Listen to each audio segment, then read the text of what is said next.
রাঙ্গুনিয়া উপজেলার ইসলামপুর ইউনিয়নের ৯ নং ওয়ার্ডে অবস্থিত ইসলামপুর জনকল্যাণ সমিতির নবগঠিত কমিটির অভিষেক অনুষ্ঠান ১৫ ফেব্রুয়ারি শনিবার রাত ৮টায় ইসলামপুর জনকল্যাণ সমিতির অফিসে দিক নির্দেশনামূলক সংক্ষিপ্ত আলোচনা অনুষ্ঠানে অনুষ্ঠিত হয়। আলোচনা অনুষ্ঠান শেষে নবগঠিত কমিটির ২১ জন বিশিষ্ট নাম ঘোষণা করেন সোনারগাঁও উচ্চ বিদ্যালয়ের সিনিয়র শিক্ষক আসগর আলী। এতে সভাপতি হিসেবে নির্বাচিত হয় বিশিষ্ট সমাজসেবক ও শিক্ষানুরাগী আলহাজ আব্দুল মান্নান রনি। সহসভাপতি হিসেবে নির্বাচিত হয় বিশিষ্ট সমাজসেবক সিরাজুল ইসলাম তালুকদার, আসগর আলী, পশু চিকিৎসক মোহাম্মদ ইউনুস, মোহাম্মদ জসিম, মাহবুব আজিজ, সাধারণ সম্পাদক মাস্টার মোহাম্মদ আমির হামজা, সহসাধারণ সম্পাদক শাহাদাত হোসেন মামুন, অর্থ সম্পাদক মোহাম্মদ পারভেজ, সহ অর্থ সম্পাদক শহীদুল ইসলাম, কার্যনির্বাহী সদস্য আয়ুব আলী, ওসমান আলী, আব্দুস সালাম বাচা, পারভেজ আলম, আবুল কাশেম মনি, আব্দুল হক, আবুল বশর, শহীদুল ইসলাম, সাইফুল ইসলাম, আব্দুল আজিজ, মোহাম্মদ সেলিম।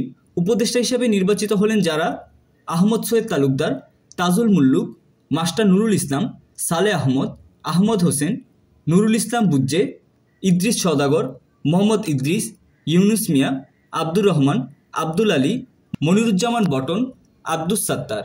নবগঠিত কমিটির নাম ঘোষণা করার পরপরই সবাই ফুল দিয়ে বরণ করে নেন সমিতির সদস্য ও স্থানীয়রা। নবগঠিত কমিটির সভাপতি আলহাজ আব্দুল মান্নান রনি সকলের প্রতি কৃতজ্ঞতা প্রকাশ করে বলেন, আপনারা আমাকে আজ যে দায়িত্ব দিয়েছেন, আমি সর্বোচ্চ চেষ্টা করব আমার মেধা ও পরিশ্রমের মাধ্যমে দায়িত্ব পালন করে সমিতিকে এগিয়ে নিতে। আপনারা সবাই আমাদের জন্য দোয়া ও সহযোগিতা করবেন। আপনাদের দোয়া ও সহযোগিতায় আমাদের সমিতির সুনাম ও ঐতিহ্য ফিরে আসবে ইনশাল্লাহ।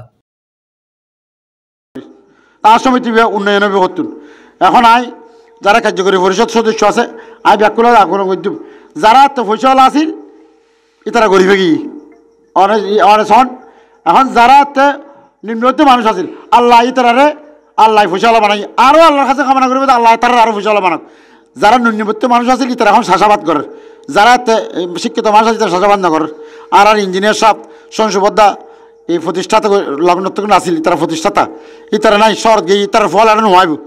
আর যারা শিক্ষিত মানুষ আসলে তারা ফল নয়। এটা যারা আই অনুরোধ করছেন যারা নতুন কমিটি যারা এখন চাষাবাদ করেন ইতারা যারা যদি সদস্য না থাকে ইতারা সদস্য করিবেন। আর আয় একখান প্রস্তাব করে দাঁড়িয়ে এটা এই পর্যন্ত সমিতি করছে 2080 সালের তুন এইসব করলে 45 বছরই 1980 সালের তো 1980 সালের তুন যদি সে 45 বছর আর ফদারফন করছি তো 45 বছরের মাঝে যারা সমিতির লগ্ন করছে আর বাফল আর দাদল তারা ম্যাক্সিমাম নাই।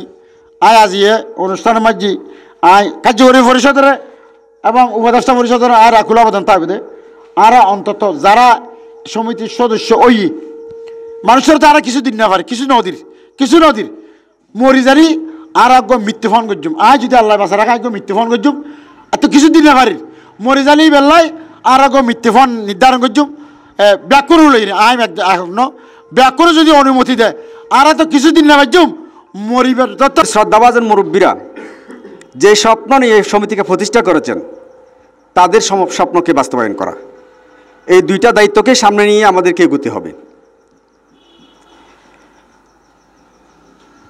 শত শত ধনী গরিবের এই আমানতদারিত্ব রক্ষা করা ইনশাআল্লাহ আমাকে যে দায়িত্ব দেওয়া হয়েছে বা এই কমিটিকে যে দায়িত্ব দেওয়া হয়েছে আগামী 1 বছরের জন্য আপনাদের আমানতদারিত্ব শতভাগ রক্ষা করার প্রতিশ্রুতি ইনশাআল্লাহ আমরা দিচ্ছি। কোনো রকমের আপনাদের আমানতের খেয়ানত হবে না এবং এই আমানতদারিত্বের ভিত্তিতে যদি সমিতির উন্নয়ন সাধিত করা যায়, মহান আল্লাহ যদি আমাদেরকে সেই তৌফিক দেন, তাহলে আমাদের মুরব্বীরা যে স্বপ্ন দেখেছেন কিছু স্বপ্ন ওনাদের যে স্বপ্ন ছিল কিছু স্বপ্ন গুরুত্বপূর্ণ স্বপ্নগুলো ওরা বাস্তবায়ন করে গিয়েছেন। ওদের মতো বড় বড় স্বপ্ন এবার যদি আমরা এই সমিতিকে উন্নত করতে না পারি মনে হয় আর জীবনেও পারবো না। কেন তার মানসিকতা অনেক ভালো এবং আমাদের সময়ও প্রতিকূলে নাই, অনুকূলের সময়। এই সময়ে না পারলে আমরা আর পারবো কখন? আমার মনে হয় এ সময় না পারলে আমরা আর পারবো না। আর বাংলাদেশ গণতান্ত্রিক, এখানে এটা কারো বাপের সম্পত্তি না যে আজীবন একজন এখানে কি করে যাবে, ফালাক্রমে আসবে। আজকে আমরা আসি, কালকে আরেকজন আসবে।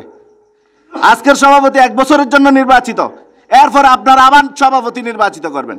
এখন একজন যদি আমাদের এক সময় চলে যেতে হবে, এই প্রতিষ্ঠানকে ধরে রাখার জন্য, এই এলাকার মুরব্বীদের মান সম্মান রক্ষা করার জন্য এলাকার মানুষের সম্মান বৃদ্ধি করার জন্য ইয়ং জেনারেশনকে এগিয়ে এসে এই দায়িত্বগুলো গ্রহণ করতে হবে।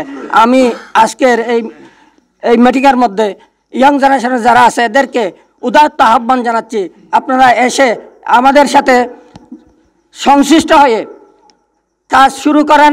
একসময় আমরা আপনাদেরকে এই দায়িত্বগুলো দিয়ে দেব, আপনাদের দায়িত্ব এমনি এসে পড়বে, যাতে এই প্রতিষ্ঠানকে সুন্দরভাবে সুশৃঙ্খলভাবে পরিচালিত আসে তখন মানুষের উপর তখন আসলে গুরুত্ববার বেড়ে যায়।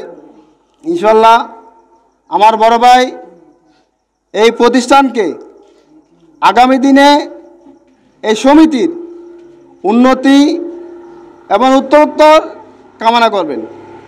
সুতরাং উনি এই এলাকার একজন বিশিষ্ট সমাজসেবক এবং শিক্ষানুরাগী এবং সমাজকর্মী হিসেবে আমরা আগামী দিনের আশার আলো নিয়ে আমরা অপেক্ষায় আছি।